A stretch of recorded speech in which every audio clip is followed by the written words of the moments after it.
강단에서 설교를 할 때 듣는 회중들의 기억에 남는 것이 어떨 때는 이 설교 때 소개했던 예화만 남거나 혹은 유머만 기억할 때가 있습니다.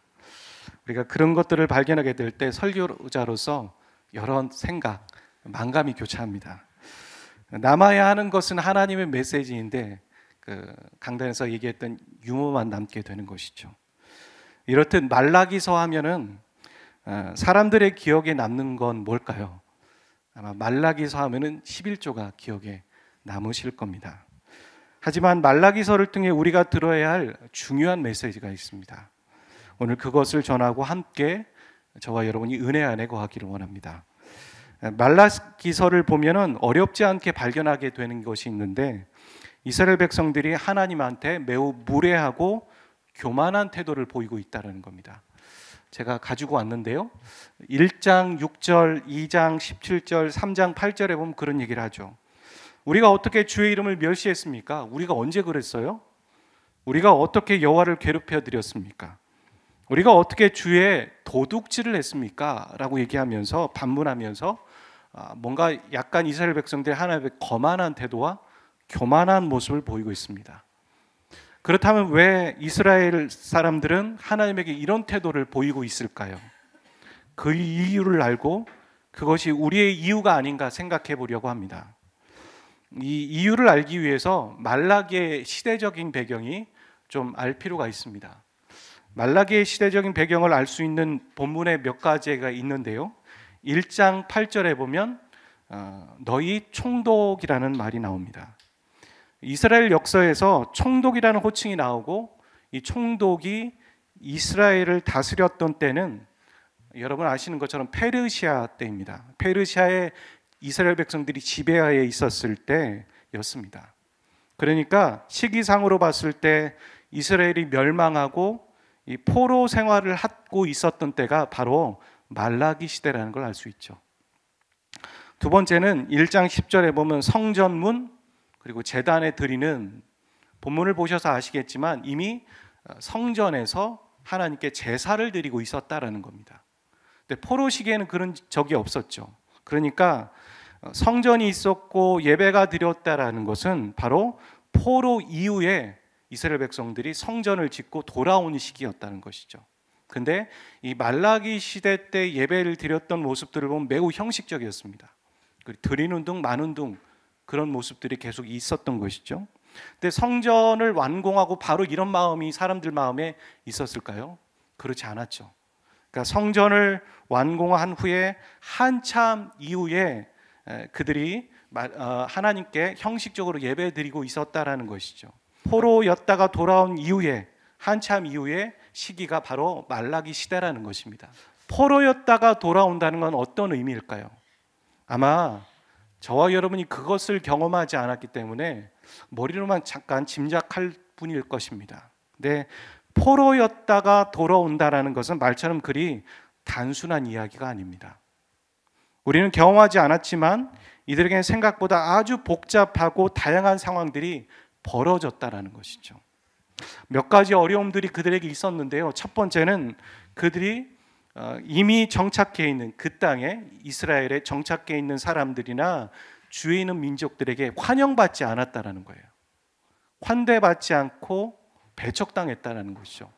여러분 역사적으로 봤을 때 성벽을 지을 때든 성전을 지을 때는 계속 공격을 받았어요. 두 번째 이들에게 귀향민들에게 어려움이 있었던 건 식량난이었습니다. 가뭄과 병충해로 큰 어려움을 겪었고 경제적인 여건은 날이 갈수록 악화가 되었습니다. 세 번째는 속국의 서러움을 겪게 되었죠. 이스라엘 역사에서 봤을 때도 보면 아주 잠시 독립을 맛본 것 외에는 계속 속국으로서의 삶을 살아갔습니다. 여러분 아시는 것처럼 예수님 시대에도 로마의 압제에 있었던 것이죠. 이런 환경과 상황보다 이들을 더 힘들게 했던 것이 네 번째가 이유가 있었습니다. 그것이 그 어떤 것보다도 이스라엘 백성들이 힘들었던 거예요. 여러분 말라기 이전의 선지자들을 여러분 알고 계십니까? 학개나 스가랴 같은 선지자입니다. 이 학개나 스가랴가 어떤 예언을 했는지도 여러분 아십니까? 메시아가 오실 것을 예언했어요. 그리고 그 이스라엘 백성들에게 메시아가 함께 거하실 것이다라는 아주 소망의 메시지를 학개와 스가랴는 예언했습니다. 사람들은 그것을 알았어요. 그리고 그들 안에 소망이 있었던 것이죠. 그리고 포로였다가 또 이스라엘 백성들이 본인의 나라로 돌아오고 성전을 어렵게 짓습니다. 그들 안에 어떤 기대가 있었을까요? 곧 메시아가 오실 거야. 곧 이 성벽과 성전이 완공되었으니까 뭔가 뿌듯하고 또 승리감에 도취되어 있었죠. 그러는 가운데 어떤 마음이 있었냐면 당장에 무슨 일이 일어날 줄 알았습니다. 성전이 지어지면, 성벽이 완공되면 당장에 무슨 일이 있겠지. 그런 일이 그런데 이들에게 아무것도 일어나지 않은 거예요. 그래서 그들 안에 무엇이 밀려오는지 아십니까? 그 하나님에 대한 서운함과 섭섭함, 그리고 실망이 몰려온 것이죠. 하나님을 그러면서 기대하지 않기 시작했습니다. 그리고 그들은 패배의식 가운데 있었다는 거예요. 그것이 이들의 가장 큰 어려움이었습니다. 그러면서 그들이 눈을 돌린 게 무엇이었는지 아십니까? 속국에 살면서 페르시아와 바벨론을 본 거예요. 어마어마한 세계를 본 거예요. 이스라엘 땅 안에 있었을 때는 우물한 개구리였죠. 그런데 페르시아의 문화와 또 바벨론의 문화와 세상이 이렇게 작지 않았구나 라고 생각하고선 돌아와서 하나님을 기대했는데 하나님의 실망과 섭섭함, 하나님에 대해서, 그러면서 그들이 바라본 건 국제화와 세계화였어요. 그러면서 여러분 알고 계시죠? 그들이 다른 민족과 결혼하기 시작합니다. 여러분, 우리가 하나님에 대한 실망을 갖게 될 때 우리는 거기서 멈추지 않아요. 다른 것을 대체하는 거죠. 우리도 그렇잖아요. 죄예요. 정욕이고요. 그래서 이 말라기서 안에 이 여인들과의 결혼에 대한 얘기가 나오고 있는 것이죠. 말라기서 안에 이스라엘이 하나님에게 보이는 이 거만하고 또 교만한 표현들, 그것은 하나님을 전혀 알지 못해서가 아닙니다. 하나님을 너무 잘 알고 있는 이스라엘 백성들이에요. 근데 이들이 하나님에 대한 실망과 섭섭함에서 나오는 말투인 것이죠. 제가 언제 하나님 것을 도둑질했어요? 제가 언제 하나님이 잘못했다고 하는 걸 했어요? 하면서 이렇게 말대답하는 투인 것이죠. 여러분, 이런 모습은 우리 주위나 아니면 나 자신 안에도 있을 수 있는 모습입니다. 예수님 믿는 사람들은요, 예수님을 부인하거나 하나님의 존재를 부인하지 않아요. 오히려 하나님의 살아계심도 알고 그분에게 소망을 두고 자신의 여러 문제를 기도하고 기대합니다. 금식도 하죠. 그리고 작정 기도도 하고요. 물론 기도만 하는 것이 아니라 자신이 성실하게 노력하고 애씁니다. 그 과정도 또 동기도 선합니다. 그런데 결과를 보니까 매우 실망스러운 거예요. 뜻대로 이루어지지 않은 것입니다. 그 성적표를 내가 받았을 때 신앙인들이 갖는 마음 중에 하나가 무엇이냐면 바로 내가 이렇게 열심히 준비했고 열심히 기도했고 하나님께 소망했고 그 과정도 선했고 내가 하나님의 사람인데 하나님 왜 이러시는 겁니까? 도대체 나에게 무슨 불만이 있으신 거예요? 하나님 내 기도에 왜 응답하지 않으시는 겁니까? 하나님은 왜 침묵하고 계신 거죠? 제가 하나님의 자녀라면서요. 그렇게 하나님에 대한 섭섭한 마음을 갖게 되는 겁니다. 그러면서 우리가 알고 있는 영적인 침체에 빠지는 거죠. 예배와 기도 생활이 되지 않습니다. 그때부터. 그리고 영적인 관계를 소홀히 하게 되고 방치하기 시작합니다. 더 나아가서 어떻게 되냐면 그는 하나님에 대한 냉담자가 되어버리고 비로소 교회를 떠나고 하나님을 부인하는 자까지 가게 되는 것이죠. 여러분, 경험적으로 보면 그런 사람들에게 신기한 건 이단들이 접근해요. 여러분 주위에 그런 분들을 만나보신 적이 있으십니까? 아니면 주위에 이런 과정을 겪고 계시는 분이 계십니까? 혹은 여러분이 지금 그 시작을 하고 계십니까? 오늘 말씀이 그런 분에게 소망을 갖는 시작이 되기를 소원합니다. 그렇다면 말라기 시대의 하나님은 이 이스라엘 백성들이 생각했던 것처럼 침묵하고 계셨던 걸까요? 원래 갖고 계셨던 계획을 수정하고 계신 걸까요? 오늘 우리가 읽었던 본문은 그렇게 말하고 있지 않습니다. 말라기서는 구약의 마지막 책입니다. 하지만 이 안에 담긴 메시지는 구약과 신약을 이어주는 가교 역할을 분명히 하고 있어요. 오늘 우리가 읽었던 본문이 그렇게 말하고 있어요. 그러니까 말라기서는 끝났다라고 말하지 않는 거예요. 여러분, 하나님이 끝이라고 얘기하지 않으면 끝이 아닙니다. 하나님이 끝이라고 하기 전까지 우리는 여전히 소망을 가질 수 있습니다. 아멘. 하나님이 소망이시기 때문입니다. 그 말씀을 제가 세 번역 성경으로 가져왔는데요. 이 부분 한번 읽어보도록 하겠습니다. 너희는 율법을 시작. 너희는 율법을 율례와 법도를 기억하여라. 그것은 내가 호렙산에서 내 종 모세를 시켜서 온 이스라엘이 지키도록 이룬 것이다. 주의 크고 두려운 날이 이르기 전에 내가 너에게 엘리야 예언자를 보내겠다. 그가 아버지의 마음을 자녀에게로 돌이키고 자녀의 마음을 아버지에게로 돌이킬 것이다. 돌이키지 아니하면 내가 가서 이 땅에 저주를 내리겠다. 내가 이 땅에 저주를 내리겠다라고 얘기하는 것이 아니라 그럴 것 같아서 내가 엘리야 선지자를 보내겠다라고 얘기하는 거죠. 그리고 그 엘리야 선지자를 통해서 사람들의 마음을 돌이키겠다라고 말하는 겁니다. 여러분, 엘리야가 하늘에 다시 내려오는 걸까요? 누가복음 1장 11절은 침례 요한에 대해서 이렇게 표현하는 것이죠. 그가 또 엘리야의 심령과 능력으로 주 앞에 먼저 와서 아버지의 마음을 자식에게 거스르는 자를 의인의 슬기에 돌아오게 하고 주를 위하여 세운 백성을 준비하리라. 여러분, 지금 말라기서 끝부분에 얘기하는 엘리야 선지자는 바로 침례 요한을 얘기하는 거예요. 그리고 그 침례 요한이 목적지가 아니라 그 침례 요한은 바로 예수 그리스도가 오시기 위한 준비 작업을 하는 사람이었죠. 바로 말라기서는 지금 예수 그리스도를 말하고 있는 겁니다. 그 예수 그리스도가 바로 소망의 메시지인 거예요. 이스라엘 백성들뿐만 아니라 오늘 저와 여러분의 소망의 메시지는 바로 예수님 한 분밖에 없습니다. 아멘. 우리에겐 소망이 없어요. 이 땅에는 소망이 없습니다. 오직 예수님만이 우리의 소망이 되십니다. 오늘의 말씀의 내용과 비슷하고 정말 유사한 말씀이 곳곳에 있지만 시편의 말씀에 있어요. 시편 73편이 그렇게 말해요. 우리가 왜 이 소망의 하나님을 믿지 못하고 영적 침체에 빠지는가, 섭섭함을 갖게 되는지에 대해서 비슷하게 말하고 있는데 거기에는 왜 그렇고 그리고 어떻게 이겨내야 되는지까지 나오고 있습니다. 1절에 보면 그런 얘기예요. 하나님이 참으로 이스라엘 중 마음이 청결한 자에게 선을 행하시는구나. 좋게 시작하잖아요.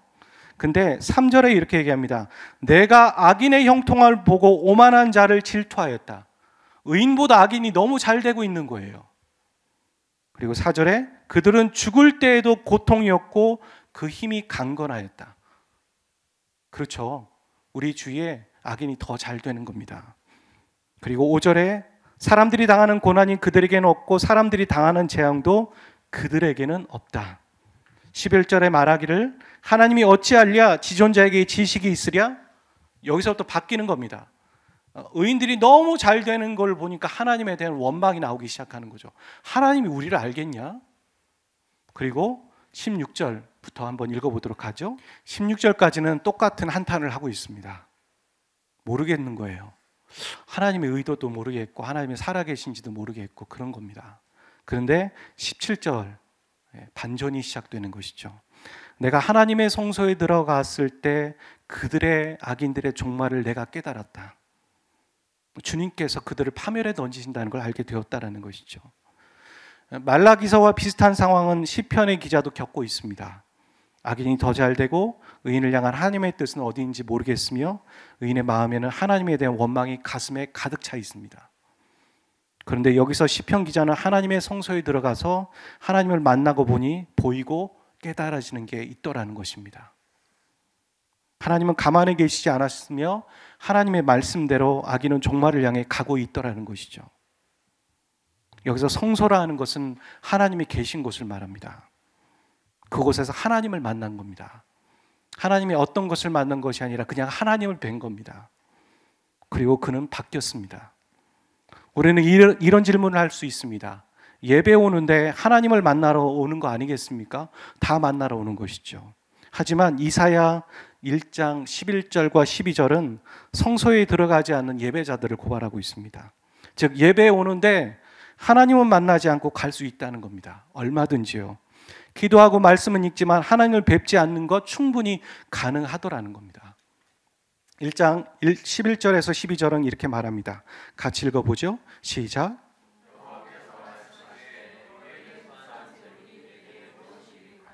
나는 순양의 번제와 살찐 짐승의 기름에 배불렀고 나는 숫송아지나 어린 양이나 순염소의 피를 기뻐하지 아니하노라. 너희가 내 앞에 보이러 오니 이것을 누가 너에게 요구하였느냐? 내 마당만 밟을 뿐이니라. 성소에 들어가지 않고 성전에 마당만 밟고 가는 사람들이 있더라는 것입니다. 이사야가 고발하는 예배자는 성전의 마당만 밟고 건성하고 지나가면서 하나님의 뜻이 여기 있다라고 행하고 있는 사람입니다. 정작 거기에는 하나님의 뜻이 없다고 고발하고 있어요. 우리가 읽지 않았지만 12절 이후에는 그렇게 말해요. 그들은 하나님을 만나지 않았습니다. 그래서 하나님이 일하실 때와 하나님이 일하시는 방법을 자신이 정해놓고 그것이 되지 않는 것에 섭섭함이 오기 시작하는 겁니다. 시편 말씀처럼 우리 삶에는 원망스러운 일이 정말 많습니다. 억울한 일들이 너무너무 많습니다. 악인이 잘되고 의인이 지며 망하는 것 같습니다. 그런 가운데 하나님의 약속과 말씀은 정말 하찮게 보입니다. 바람 앞에 촛불과도 같습니다. 이 떨어지는 낙엽과도 같습니다. 그래서 하나님이 원망스럽고 한탄스러운 겁니다.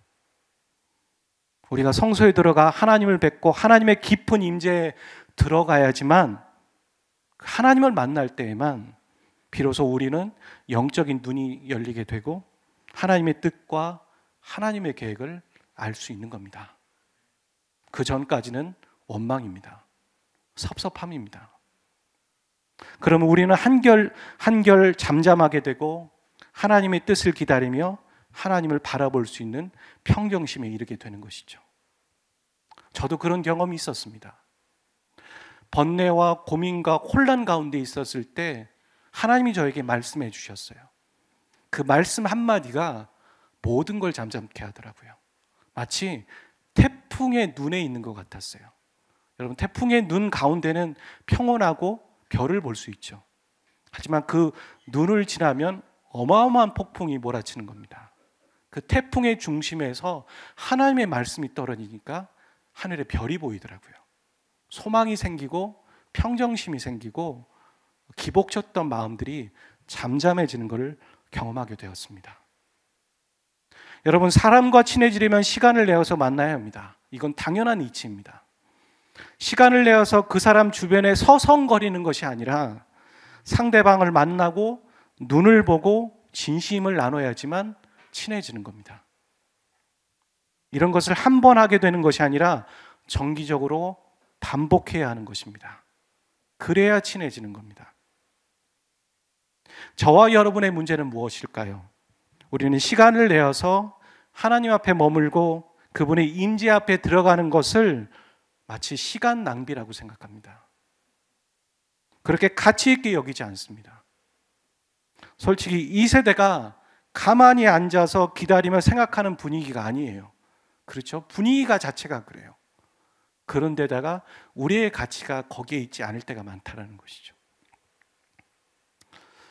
그 예수온도단의 창시자였던 로렌 커닝햄 그분이 그런 얘기를 했던 걸 제가 기억하거든요.